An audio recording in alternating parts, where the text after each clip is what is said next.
Welcome to It's Our Money with Ellen Brown, a look behind the curtain of global finance and monetary control with one of the foremost experts in the field. Author of the bestseller Web of Debt and the Public Bank Solution, Ellen Brown's groundbreaking work began the movement to create new American public banks. We'll look at issues surrounding the world of money and the systems and powers that control it, as well as the progress being made on the public banking frontier. The program is underwritten by Public Banking Associates, a national consultancy of experts advising government leaders pursuing creation of their own public banks at publicbankingassociates.com. It's a situation in which we were not able to talk openly and honestly and in a balanced way about socialism, how to compare the strengths and weaknesses of socialism with the strengths and weaknesses of capitalism, so that we could have a debate about the economic system, so we could identify ways we could make this system either work better or replace it with a better system. The way an honest community talks about any of its systems in an effort to make them better. Socialism. Don't mean to scare you there, just setting a tone for the discussion we're about to have today with our guest, Dr. Richard Wolff, a noted economist, professor, and expert on socialist economic theory and history, and fear of fears, an avowed Marxist. Greetings once again. I'm Walt McCree, Ellen Brown's co-host for another edition of It's Our Money. Today, we're going to spend a little time with Rick Wolff to get some historical perspective on why the word socialism has acquired a boogeyman quality for so many older generation Americans, and why it's not scaring most of the younger generation of people who are looking for some alternative to the chronically debilitating aspects of American capitalism. Capitalism and socialism are the underlying system mechanics of the public wheel and determine who wins and who loses within their economic systems. One might say that capitalism necessarily produces winners and losers, while socialist systems ostensibly try to more equitably arrange the sharing of wealth. This conversation arises more vividly these days when income and wealth inequality have left millions by the side of the economic road, causing untold hardships, squashed dreams, constant struggles, insecurity, and more. But can any one system correct all of these problems? Is there a future for socialist-styled economic planning in America? Or have we already dipped into the commie cauldron, as some might imply? Rick Wolff will make it clear how this economic evolution fits into the needs of our country and our time. Also today, we'll pick up our visit with author and historian Mike Jacobs, who wrote the official centenary book about the Bank of North Dakota. In our first visit with Mike, we talked about the economic and political context of the bank's creation 100 years ago. It's a colorful and fascinating recounting of how people on the prairie motivated events and survived instigating personalities to create a new kind of institution that has made all the difference in that state's history and remains today as the only publicly owned bank in the country, which, by the way, is also its most profitable bank. As you know, public banking is finally getting its due across the country as several dozen cities, counties, and states consider some new way to manage their finances that minimizes profiteering extractions by the private commercial banks. Today, we'll look a bit deeper at the personal challenges that confronted North Dakota citizens and politicians during their revolutionary beginning steps of the bank and its partnering institutions. That is, how they managed to retain the baby while throwing out the bathwater it came in, if you'll allow a folksy metaphor. Mike will be along later in the show. But Ellen has another valuable article out this week that addresses a hot new item on the horizon of public awareness: the discussion about whether and how we can actually afford that most touted quote-unquote socialist-like public policy prospect called the Green New Deal. An approach being adopted worldwide, by the way, to reverse the devastation being caused by the capital-driven fossil fuel empire, while also prioritizing solutions to social and economic inequalities. It's a very tall order, and both the GND, as it's called in brief, and socialism are now front and center. Many reactionaries are scaring folks with the claims that the GND would cost far more than we can afford. But Ellen has a clear view, based on historical precedent, that we can do it, and must. All this has brought forward an unusually wonky topic: modern monetary theory. The whole basic idea, I think, is good. The idea that the government can spend a lot more than it's spending right now without creating inflation, because there is a lot of unused productive capacity in the economy. Even though technically we're supposedly close to full employment, we really aren't. I mean, everybody knows that all those people working at Walmart or whatever, I mean, there are a lot of people that are not being used to their full potential. They're working part-time jobs, and there's machines. There's just a huge productive potential that's not yet being used. But my concern about MMT and about modern monetary theory and about the millennials jumping on it, I'm afraid they might not understand the technicalities, and they'll get hit with economic arguments that they don't really know how to respond to. So where I think the problem is with MMT is that they say that whenever the government spends, they create money, and that therefore they just need to spend more, and then we'll get more money out there in the economy, and that's what we need. We need more money in the economy. I agree we need more money in the economy, but the government doesn't create money when it spends. It is not allowed to borrow from the Federal Reserve. In other words, it can't write an overdraft on its account at the Fed. Its checking account is held at the Fed. So when it buys something, it writes a check on its Fed account, but it must have the funds in its account before it writes the check, which means it can only get the funds from taxes or from selling bonds. In either case, the money is already there. The tax money and the bond money was created by banks when they make loans. So new money, virtually all new money in the system, comes in when banks make loans. And then the Fed accommodates that by creating new reserves. If they need more reserves, then they buy bonds on the open market. So the Fed gets the bonds, and the seller of the bonds gets new money created by the Fed. And that's how the Fed does create new money. But the Fed has no obligation, as the Federal Reserve itself said in a paper that I quoted, that they have no obligation to help the government with its deficit. Like, they can buy bonds or not. Whether they buy bonds or not is not contingent on whether the government deficit spends. It's contingent on whether the banks need more reserves, and that's when they create it.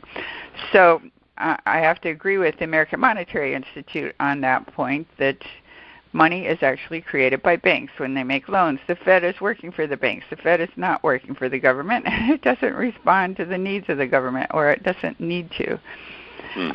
So it seems to me the other thing MMT is not even in the Green New Deal as it's written, but public banks are. So it said in the original proposal, it said it would be funded by public institutions, including the Federal Reserve and a public bank or a network of public banks. So we would envision that to be a network of state-owned banks, let's say, or city-owned banks that could resort to the Fed for help with liquidity, capitalization, et cetera. In other words, it would be a network with the Federal Reserve, and the Federal Reserve could do quantitative easing for the people. In other words, a form of QE that actually gets into the real economy, not the kind that has been done to date, where it only gets as far as bank reserves. And for a model for that, we have the European Green New Deal, which is ahead of ours. They started theirs in 2008, or made their first proposal in 2008, and that's what they are favoring now, is a network of public banks, including their development banks, which I wrote about before, like KfW is a development bank, or China has a lot of big development banks, where they're basically recycling existing money, but they're putting to work the money that is otherwise sitting idle. Like, corporations have a lot of money that they're not investing because they don't have customers. They could be buying these government green bonds. And then it's the same principle as Roosevelt's New Deal with the Reconstruction Finance Corporation, where the Reconstruction Finance Corporation sold bonds, used the money to make loans to all sorts of productive things, and then the lenders or the borrowers paid back the loans with interest, and so the result was to pay back the bondholders and generate a profit in the form of interest for the government. So that was my point. Well, I've got to say it's such a circuitous scramble of arrangements. It seems to me that I do not understand why our central bank, our sovereign money issuer, can't just issue money without having to pay interest. Right. The Fed should be able to buy those bonds directly, hold them on their books, make them like 100-year bonds or 1,000-year bonds or something. In other words, don't sell them back. And it would just be the same as printing new money. And that's the thing. MMT says that's what they do, but they don't. If we want them to do that, Congress has to change the law. And that's what these young millennials should be working toward, is a change in the law that it would allow the central bank to fund the government directly in some form, or fund a green bank directly or whatever. All this ferment is really very interesting. I mean, it's the very fact that people are talking about monetary reform. That's actually TruthDig just posted my article and they changed the title, but my original title was that monetary reform takes center stage, which has never happened before. Like for 100 years, I can remember a social creditor writing to me once, this is 1920s was the social credit theory, and she said, we've been trying to get some public attention for a century, and she said, you don't know how lucky you are that you're riding the wave here, where all of a sudden these things are becoming relevant and interesting and newsworthy. I appreciate that you've laid this out yet again for us to look at about how to fund the Green New Deal and to push back against the reactionary extremes that this is going to cost us $50 trillion and all the fear-mongering that's going out to say this can't be done. Right. It can be done. I mean, the Green New Deal itself is very controversial, and there are definitely parts of it that I don't approve of myself. But from our point of view, we're interested in how you would fund any sort of large project that Congress decided was a good idea without actually taking sides on the merits of the legislation itself. We're talking about monetary policy here, how to fund something big. Yeah, the point is that we can afford what it is that we need to have. Yes, abundance can be ours. We've got the people, we've got the workers, we've got the materials. So all we're lacking is the money, and the money can be had. And I think that can give credit to MMT for raising that reality into a much more discussed topic. Yeah, it's great that they've gotten these ideas out there. Well, let's go talk to Rick Wolff. All right. Thanks, Ellen.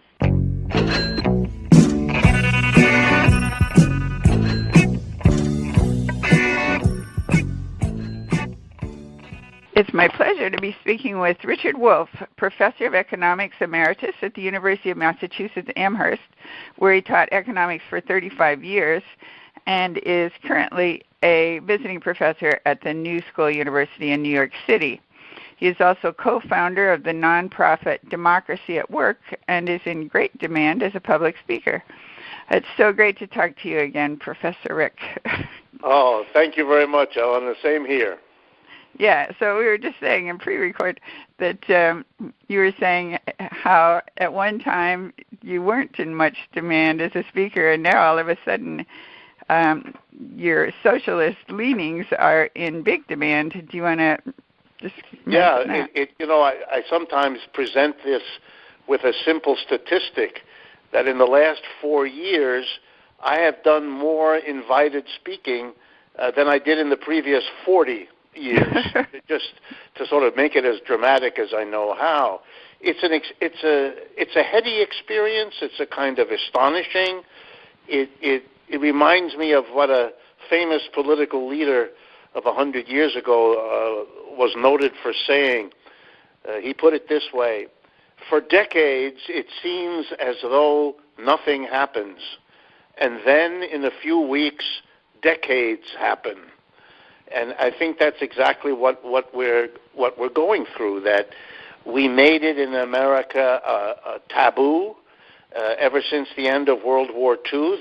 We're talking here the late 1940s, a period that is almost 70 years now, or 80 years. It's a situation in which we were not able for all those years to talk openly and honestly and in a balanced way about socialism, how to compare the strengths and weaknesses of socialism with the strengths and weaknesses of capitalism, so that we could have a debate about the economic system, so we could identify ways we could make this system either work better or replace it with a better system, the way an honest community talks about any of its systems in an effort to make them better.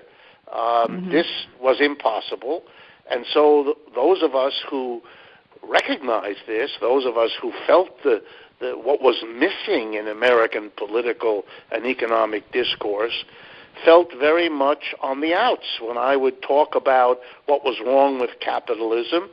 You know, I'm a teacher. I looked at my audiences, whether they were students or older people, and I could see that they were nervous about the very conversation. They deeply understood, even if they couldn't put it into words, that there was something very taboo, that what I was talking about politically was inappropriate, a little bit scary, maybe smacked of being disloyal in another scary way, and so we couldn't do it. And audiences didn't think of it, didn't want it, were alienated from it, you might say. And then, I know this takes a long time to develop, but then after the crash of 2008, it literally overnight, or at least it appeared that way to us, everything changed. And suddenly, people were very clear that the economic system left a lot to be desired. They were losing their jobs. They were losing their incomes. They were losing their homes. They were finding their savings disappearing. And suddenly they wanted to know what was wrong with the economy, what made it work so badly, at least for them, et cetera, et cetera. And I am the, beneficiary, if you like, in a certain sense, by suddenly having the critical perspective that people wanted to consider. They didn't necessarily agree with me, but they wanted to hear it. They wanted to think about it. They wanted to see whether a good case be made for a critical perspective. And I've never looked back. I mean, each year I say to myself, how long can this continue? Only to be surprised that by the end of the year, the things are even more bubbling for people like me than they were at the beginning of the year. Let me give you an example. I recently made a trip up into New England to give a speech at a college. And the audience was there, 250 students in a pretty rural place. And I was there to debate, and there was another professor who took the opposing position. Okay, here was the topic, which, by the way, the college chose, and they used a very prestigious fund at their college that had been endowed by some wealthy alumnus, I believe, to fund all of this. They brought the two professors, myself and the other fellow, and their topic was, quote, and I'm quoting you now, "Is capitalism worth saving?" Question mark. I didn't come up with that title. And to tell you the truth, if they had asked me, they didn't, but if they had asked me what kind of title I might propose, I wouldn't have dared to propose such a thing, fearing it would not be well received to make such a proposal. But I didn't. They did. And the students, there was not an empty seat in their auditorium. Students were lining the walls, sitting on the carpeted floors to listen to me make the best case I could that capitalism is not worth saving, and to hear the other fellow make the case that it was. And these are just new experiences, and I turn down 3 or 4 for each one I accept because I literally can't do it. Yeah, well, and I think it's largely it is the younger generation that's quite disillusioned with. I mean, they've definitely gotten a raw deal. They're not coming into the same easy conditions that we did. Well, that I did in the '60s, for example, where it was anybody could get a job. You could work your way through school as a waitress. I mean, things are cheap. Yeah, and it's not just socialism that's gotten popular, but monetary theory in general.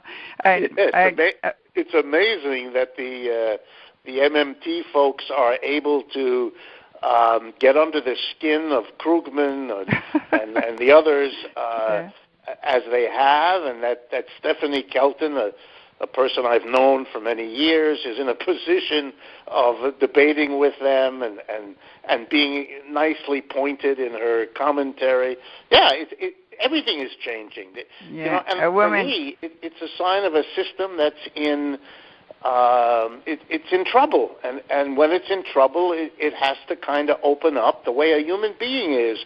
You can be very reserved and very self-reliant, but then when the problems of life hit you, as they will everybody else, then it becomes really important to have other people to talk to hear how they see the world differently, to help you grasp things that you were not clearly seeing before, et cetera, et cetera.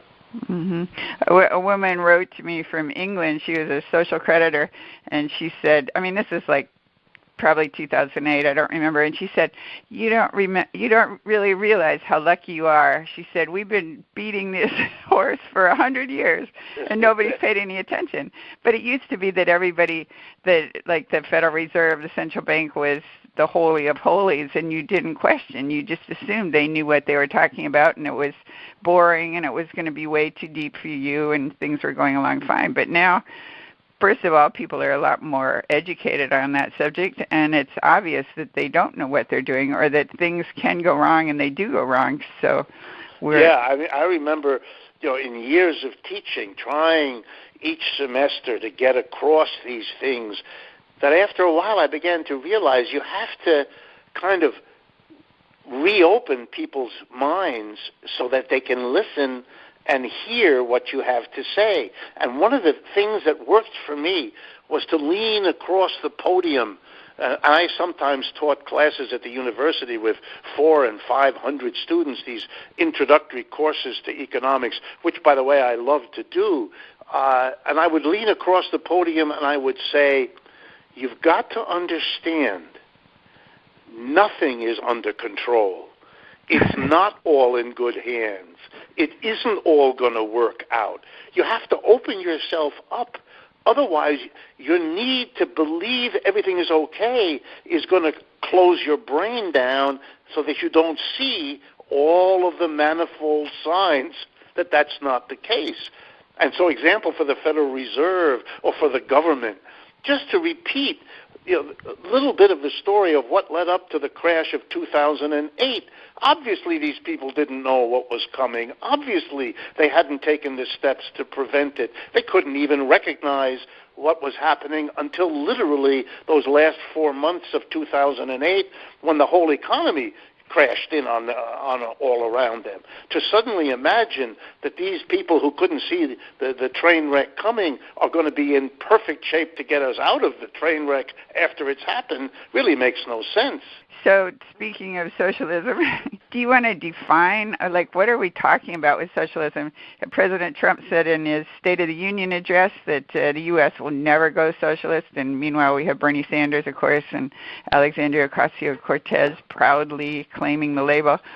So what is socialism? What's democratic socialism? What's the difference between that and a progressive or even a conservative?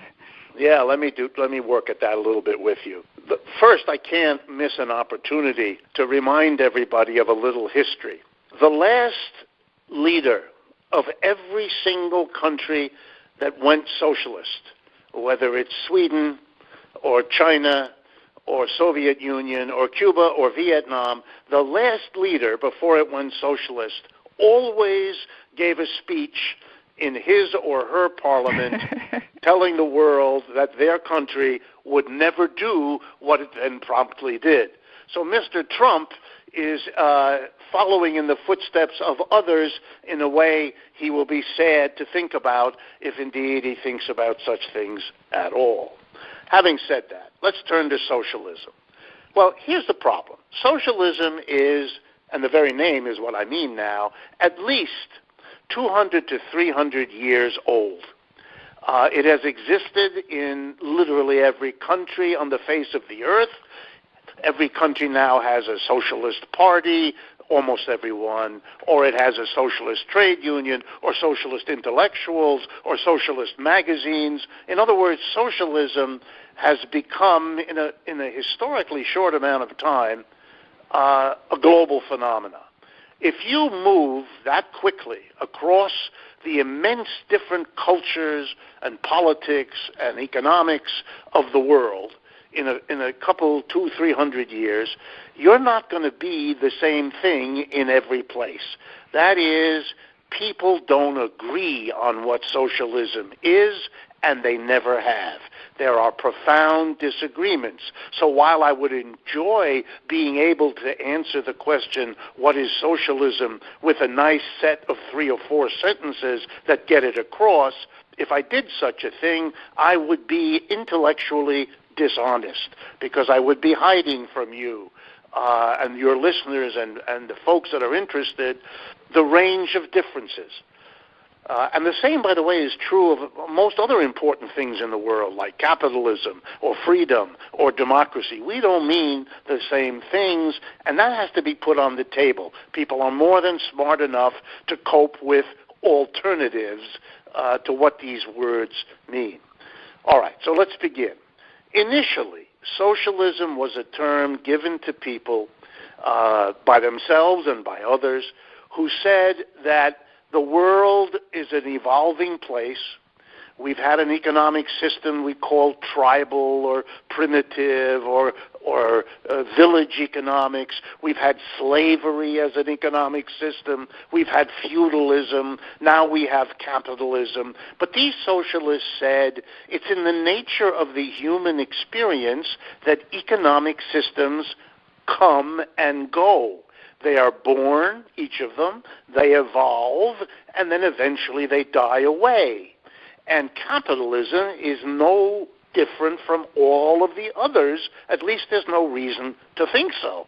And we know that capitalism was born in Britain in the 16th and 17th century. We know it spread from there to become the global system it is today. And therefore it's born, it's been evolving. And this may depress some of your folks here listening, but it is going to die like every other system, unless you have evidence that I've never seen or heard that I should believe this system will live forever, unlike every other system that preceded it. And so for these socialists, it wasn't a question of whether capitalism would pass into something else. It was a question of what would it pass into? And for these people, their experience of capitalism contained enough negatives, enough things they saw in capitalism that they did not like, that they decided the world could and would do better by organizing itself in a radically different way. And then they had a variety of notions of what that might look like. And the ones that became kind of the dominant ones were the idea that the problem of capitalism was that it gave way too much power, way too much wealth to way too small a minority of people in it. In other words, that capitalism was a system of inequality, that capitalism gave way too much power to those who had the disproportionate amount of wealth, and that socialism would be a system that didn't do that, that would distribute the wealth much less unequally, and correspondingly the power, the political power especially, correspondingly. That's why socialists always liked democracy, because the distribution of political power in the idea of one person, one vote, making all the key decisions was always attractive. And so the socialists became the critics of capitalism, the people who decided it needed to go through a change to be something else. And it developed with a focus on the following, that property was one big question, that there shouldn't be a situation where relatively few people own what they call the means of production, own the land, the buildings, the machinery, the factories, all of that, while the mass of people were simply the employees, the people who came to work, got paid a salary, but who used the salary to keep themselves going, and so they could never join the ranks of those who owned the wealth, who got the profit which made them more wealthy, etc.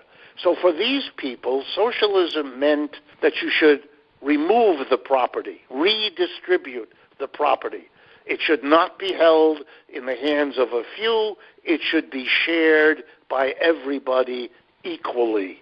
They had a variety of ideas of how this should be done, but the basic thing that united socialists was this notion of the socialization, they called it, of property, taking it away from a minority so it would serve the majority. And the second big idea, and that's really only two, the second big idea was that the market is not the institution we should be using, the way capitalism does, to distribute resources and products. That the result of letting the market do it is that the people with the most money get whatever is scarce, get whatever is considered valuable. And the socialists always thought that there are much better ways and much better rules for distributing whatever is scarce in a society than by giving it to the richest person. And they would use examples like, if there's a scarcity of milk, should the milk go to the wealthy people who want to feed it to their cats? Or should it go to the mass of people who want to feed it to their babies? It seemed so clear to socialists that the distribution based on a collective democratic notion of the community's needs was a better way of distributing than the market, which simply gave whatever was scarce to the people who had the most money. And so socialists were in favor of socialized property and democratic planning of the distribution of products rather than letting the market do it. And for much of the 19th and 20th century, those were the basic ideas. And so when people made revolutions or voted for socialists, what they were really voting for was one or another version of controlling the property and controlling how markets work, or superseding markets by means of planning. Some socialists were very modest in what they wanted. And in a way, Bernie Sanders is quite modest. He doesn't want to take property away from the private capitalists that own it. He just wants the government to step in and what you might call make capitalism gentler, less harsh, make sure that taxes distribute a bit more evenly than we now have our wealth distributed. Make sure that the capitalists who own and operate the businesses do so in a more socially conscious, more egalitarian way than they will do if the government doesn't look over their shoulder and regulate what they do. And then you have the much more aggressive kinds of socialists who don't want to give rules to private capitalists. They don't think they want to be in a position where the private capitalists are trying to evade or get out from under whatever regulations they can impose, and so they want to take over. We call those people communists. They, by the way, call themselves socialists. And the split between socialists and communists had mostly to do with whether the government would limit itself to regulating and taxing. That came to be the kind of socialist idea. And then the communists who said, no, the government should own and operate the enterprises and should control the whole thing, because if you wanted the economy to work for everybody in the society, well, then the government represents everybody and they should do it. What we had then was some countries like Russia and China going the communist route, and other countries going the more moderate socialist route. And by other countries, I mean particularly the Scandinavian countries, Germany in many ways, France, Italy, and so forth, where they don't have the government take over very much, but they do have the government regulating lots of things. And those have been the experiments of socialism to our time. But here comes the really important thing. because of the dissolution of the Soviet Union back in 1989, and because of the changes in Eastern Europe that happened around the same time, a kind of soul-searching has gone on among socialists and communists, wondering whether they hadn't made some big mistakes, usually the kind that are associated with names like Stalin and so forth. They begin to worry that the amount of power they gave to the government produced a new kind of problem. It wasn't the old problem of capitalist running society, but it was the new one of a government that had too much power. And they kind of had to face the failures of that first wave of socialist experiments. And so what you now have, and that's why I said there are different interpretations of socialism, you have the idea that what socialism should mean is not so much the government replacing private capitalists, because that's still a small number of people, the politicians, replacing another small group of people, the big capitalists. And that what really socialism ought to mean is the real transfer of ownership, operation of enterprises, and all the political power that goes with it directly to the people. And what that means is to convert enterprises, the factory, the office, the store, from the way they are run under capitalism and the way they have been run even in the communist societies, where a few people at the top make all the decisions, whether it's a private board of directors in a corporation in Western capitalism, or it's a group of state officials making the decision in the Soviet Union or in China.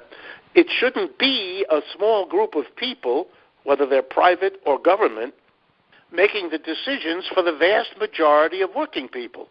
That in fact the working people can and should run the enterprises themselves, and that if you want a real democracy, it has to begin by democratizing the enterprise.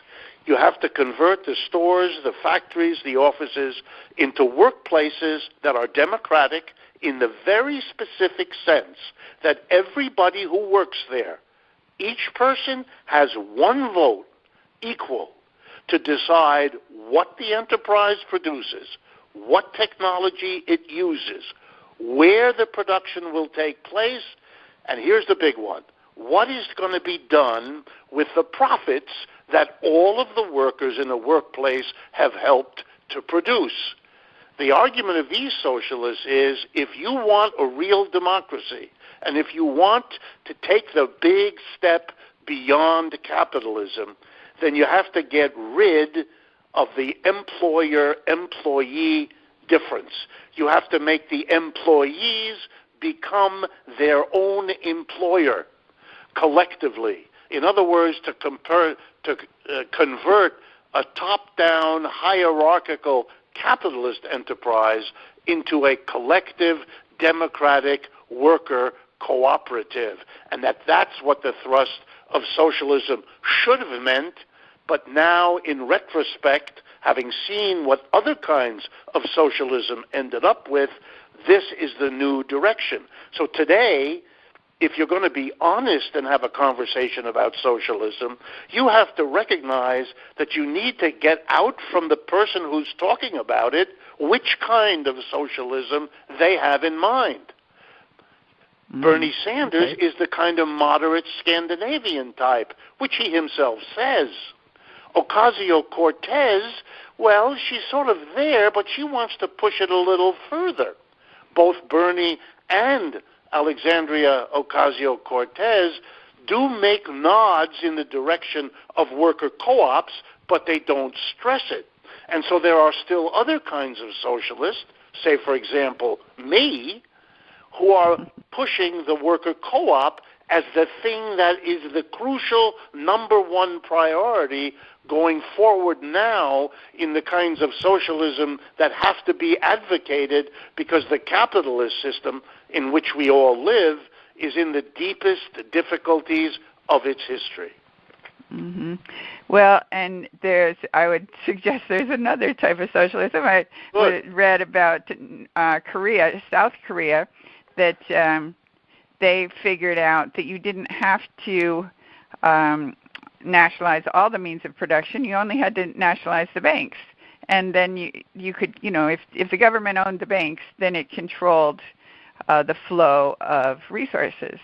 Right. The flow of capital, anyway.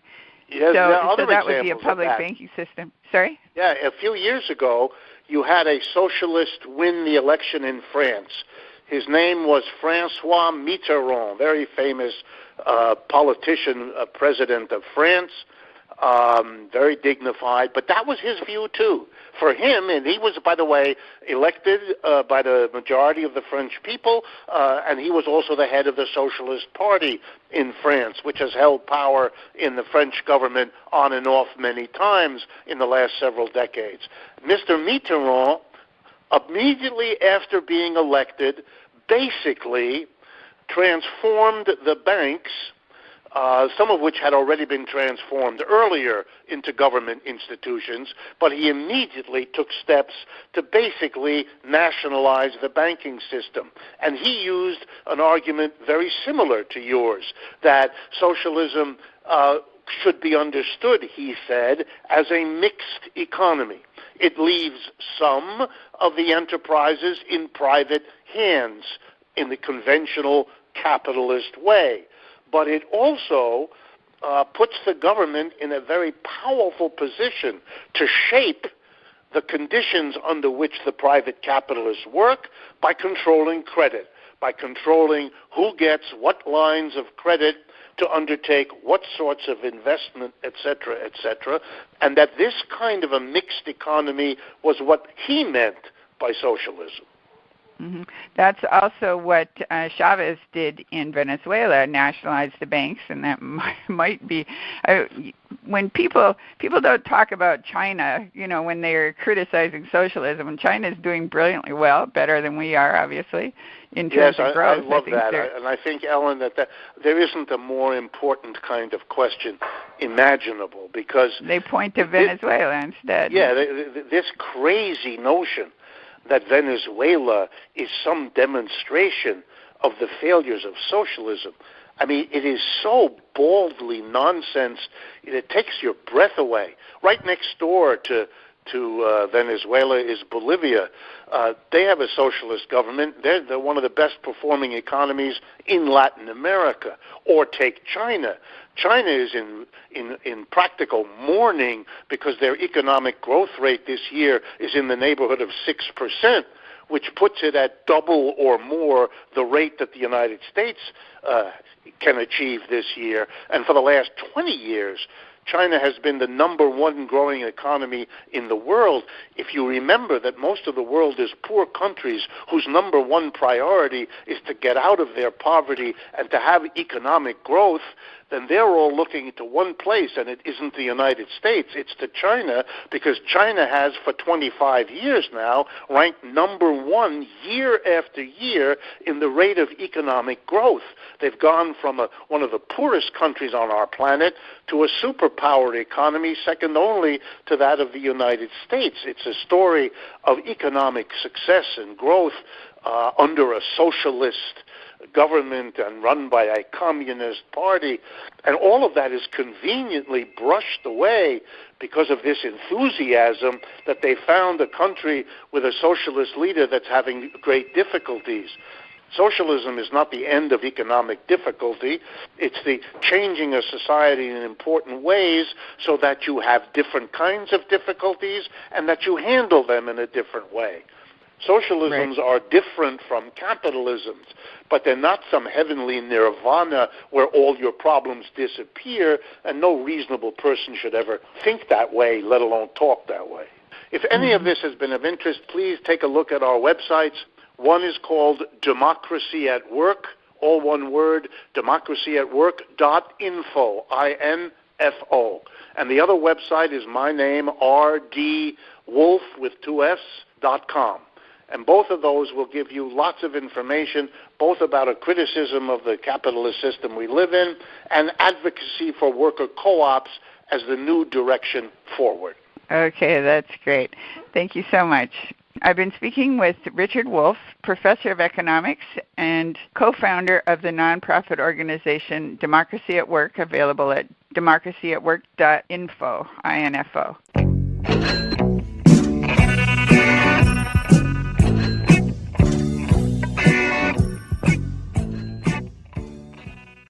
And now we go back in time to the founding moments of America's only public bank with another visit to North Dakota with author and historian Mike Jacobs, who wrote the new definitive centennial retrospective on the Bank of North Dakota, that miracle on the prairie that we celebrate here as the anchoring institution and proof of the viability of public banking in America.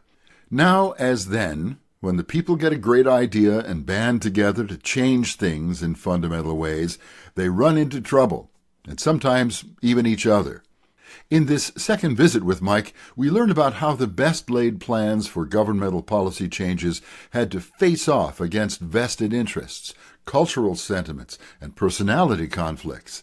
It started 100 years ago, when the newly elected Nonpartisan League brought a series of bills that created new institutions and new methods for management of state affairs. The legislation passed in late February of 1919 was far-reaching. It created what the League referred to as the industrial program, principally the state-owned mill and elevator, and the bank, and a home loan program, and a tornado and fire insurance program. Importantly, it did a number of other things in terms of government reform, so to speak.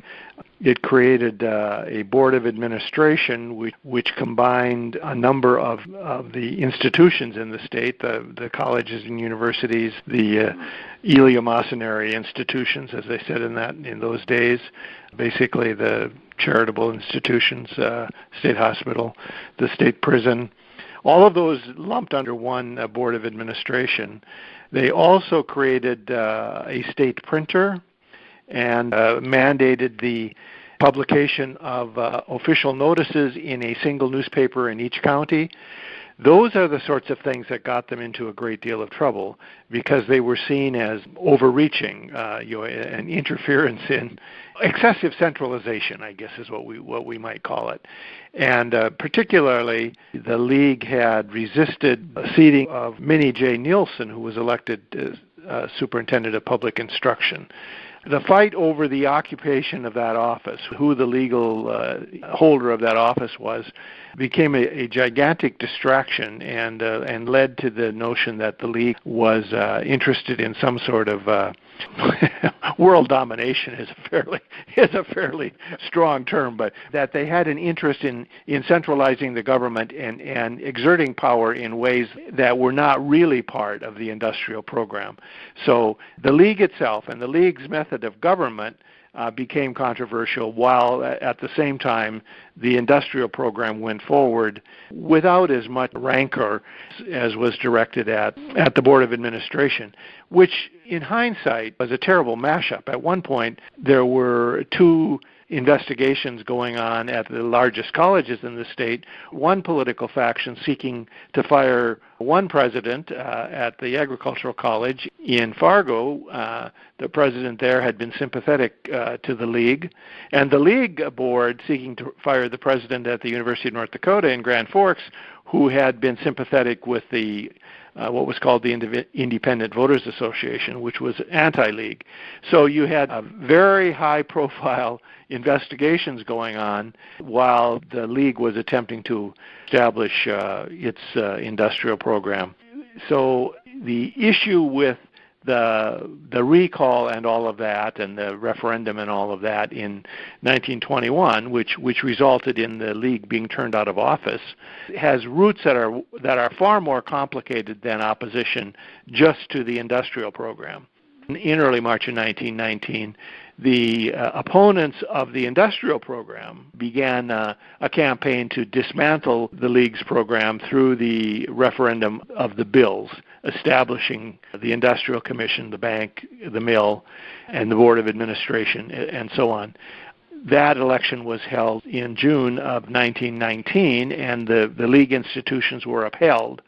Then there was the legal test, which I wrongly referred to earlier as the 48 taxpayers. The Independent Voters Administration sought plaintiffs in each of the counties of the state. They fell a little bit short. There are 53 counties. They found 48 plaintiffs. That was the case that was brought, and the federal court in North Dakota and the U.S. Supreme Court found that the state did have the power to create these industries, to engage in these businesses. So that brought the state to the actual establishment of the Bank of North Dakota and the Mill and Elevator in the early summer of 1919. The bank itself opened for business in downtown Bismarck in late July of 1919. There was controversy about the organization of the bank. Attorney General William Langer, who was elected on the league ticket and then apostatized, so to speak, turned against the league. He opposed the hiring of the league's candidate to head the bank. General manager, he was called. So there was controversy in the early days, but they did get the bank up and open. I believe the date was July 28th, 1919, and the bank opened for business. Deposits were called in. The state deposits were called in. Deposits were called in from subdivisions, to some resistance, of course, from cities and counties and school boards. But the bank did open for business. It was open at that same location until the new building was constructed in the early 2000s. So the bank was at that same corner. It had been a car dealership. That same corner from 1919 until 2006, I believe. 80 years. Over the course of the years, the bank has attempted to present itself in different kinds of ways, and at first its interest was to be quite austere in its appearance because it wanted to present itself as a economizing rather than profit-making, so to speak. When I was but a young adult, beginning to be aware of these things, the bank presented itself with a Western motif. Now, an architecturally striking building. It's meant to recall the steamboat traffic on the Missouri River, which brought the fur trade and eventually the importance of Bismarck and the state. What you described is something that, in the earliest moments of the bank, sounded to me like a personality conflict within the politics of the nonpartisan league. That while holding on to some of the policy objectives that the league brought forward, the industrial plan, you called it, undermined by the personalities that were driving this motion. Well, that's a fair characterization? Yes, it is. I have to caution you, everybody interested in the bank, that the relationship between William Lemke, who was the author of the bank legislation, and William Langer, who was the Attorney General, initially elected on the state ticket. The relationship between the two of them was complicated from the time they met one another as students at the University of North Dakota until Lemke's sudden death in 1950. Langer had a grudge because Lemke invested heavily and invited various of his acquaintances, including Bill Langer, to invest in land in Mexico. And Langer came from a relatively prosperous family. They were important landowners in the southern Red River Valley in Cass County, west of Fargo. And of course, anyone who has paid any attention to Mexican politics knows that there was an important pushback against American imperialism, shall we call it, in Mexico in the teens. Pancho Villa came along, and there were various swings in Mexican politics. Lemke essentially lost control of the land. His dreams of essentially recreating the agricultural boom of the northern plains in the United States in coastal Mexico evaporated. Langer had invited a group of investors to Mexico. Langer went down, and on his way back to the United States, he found himself behind the lines in the north of Mexico and blamed Lemke essentially for putting his life in danger and for losing his family a good amount of money.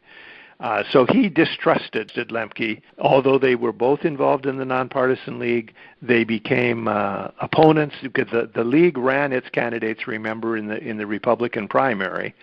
And so they became political opponents. After the recall and the trough in the League's fortunes in the late 20s, Langer recaptured the League and turned it into what amounted to a political organization. He was a prairie populist, but his importance in the bank story, in the beginning of the bank, has been overrated in North Dakota history because he outlived Lemke. So this whole bank story plays out against not just the ambitions of North Dakota voters, or the aspiration, shall we say, the ideas that they brought with them from Northern Europe, the ideas that they were hearing in their political meetings and their church meetings and talking about at their community suppers. It wasn't just the influence of socialist thinkers who were present and certainly had a big influence. It was also the personal ambitions of individuals. And Langer particularly published a very damaging criticism of the League in which he basically dismissed it as socialistic and Bolshevik, and he used the word red with, I would say, careless abandon. Most North Dakotans have forgotten that because it's part of our history. There, even during the Depression, Langer used the bank to good effect to prevent precipitous farm foreclosures, and started a student loan program and the like. So his operation of the bank, although he had been opposed to the bank in the beginning, not in the very beginning, but in the controversy, largely responsible for the controversy about the bank and the League program in 1920 and 21, he saw the ruins of the League as an opportunity for his own brand of populism. So it's a very textured and complex story. The immediate impact was that Langer forced the League to hire not a banker of his choice necessarily, but somebody that the banking community in the state trusted, so that the League candidate was sort of pushed aside in favor of F.W. Cathro, who became both the brains and the management of the bank. That was an important decision because he essentially made a pledge of faith, a pledge of good faith to the state's bankers, and said, we're not after all your business, we're after a way to manage the state's enterprises in a sound financial way. This is a dramatic political story, and it's a cautionary tale because there are a number of ways to attack state banking, and opponents of the Bank of North Dakota employed several of them. That's Mike Jacobs, author and historian of the new book, The Bank of North Dakota, From Surviving to Thriving, The First 100 Years. We'll continue our visits with Mike through this centennial year to revisit the formative days of the nation's first public bank, a period of time now reflected by the national efforts underway to create new American public banks. We highly recommend this lovely volume of photos and narrative, and thank Mike for his sharing it with us in person. You can find the book on the Bank of North Dakota website at www.bnd.nd.gov or through your local bookseller or Amazon. Well, that's it for this edition of It's Our Money with Ellen Brown. Our thanks to our guests, our sponsor, Public Banking Associates, and to you for listening. Be sure to check out Ellen's latest writings on the economy and the changing world of money by visiting ellenbrown.com. And for more information on public banking, visit publicbankinginstitute.org. For information on how local and state government leaders can obtain professional insight and counsel about public banks from key national experts, visit publicbankingassociates.com. I'm Walt McCree. See you next time on It's Our Money with Ellen Brown.